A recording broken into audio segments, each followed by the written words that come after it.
Chimamanda stood by her husband's bedside, reminiscing on the year. It had been a good year. Matthew had gotten a promotion at work, and she had finally given him a male child. Their daughter, Emanuela, remained her usual jovial self. She was 7 years old. The year had really smiled on them up until November 3rd, a day she would never forget. Matthew had returned home from work, and she announced that his food was served. He told her he wanted to freshen up before coming to dine, and so she went back to the kitchen to do the dishes.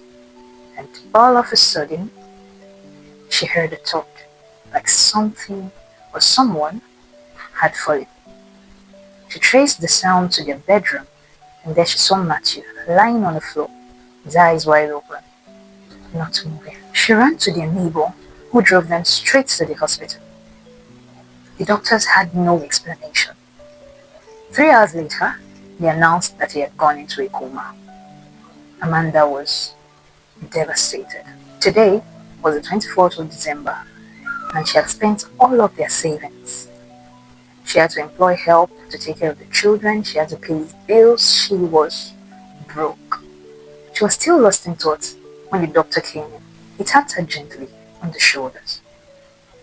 "I'm sorry, doctor.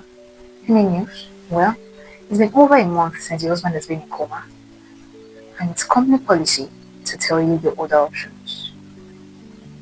"Other options?" She was confused. What other options were there? And then the doctor explained calmly that she could choose to put him on life support. Amanda's whole world came crashing down in those few minutes. 2 hours after the doctor broke the news, she was still in shock. She was angry too, although she knew he was just doing his job. She called the help and told her to bring the kids to the hospital. It was time to say goodbye. She looked at the 7-year-old and told her, "Emanuela, Daddy is going to heaven, and I want you to say goodbye." She could barely keep her voice from breaking, because how does a 7-year-old understand that her daddy was going to die?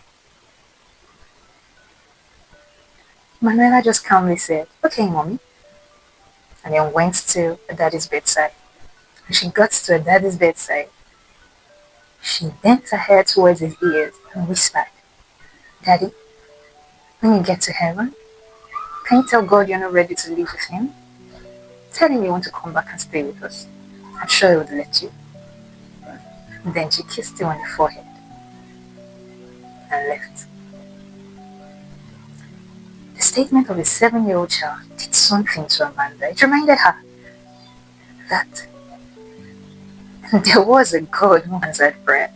The help took the children back to the reception, and that was when Amanda, who had held it all together, held back emotions, held back tears, burst out crying. Recalling her daughter's words, she said, "Lord, return him back to us. We don't need him like we do."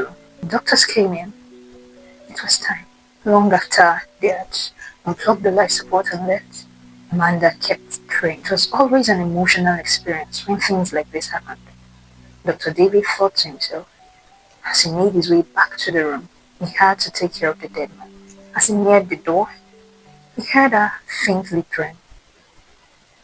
Now, Dr. David was a Christian, and so just before he entered the room, he held onto the door handle and said a short prayer. He said, "Lord, it is in your power to do the impossible. Let your will be done." He walked in quietly, and as he neared the bed, he thought he saw the man's eyelids flutter. So he went closer. He was sure. Out of excitement, he shouted, "He's alive! He's alive!" Amanda opened her eyes, and she couldn't tell at first, but then she saw. Truly, his eyelids were fluttering like he was struggling to open them, and his fingers were moving. Dr. David ran to call for help, and a few minutes later, Matthew regained consciousness. He was alive. Amanda called back for the children, and when Emanuela came into the room, Daddy smiled weakly at her. Amanda said, "Look, Emanuela, Daddy didn't go to heaven anymore. He's here with us. He stayed, just like you said he should." Emanuela looked at Daddy and smiled, and Amanda said, "Hey, Emanuela, it's a miracle." And Emanuela said, "Yes, it is. A Christmas miracle." Sure it was. A Christmas miracle indeed. It's story time with Abigail. Follow for more.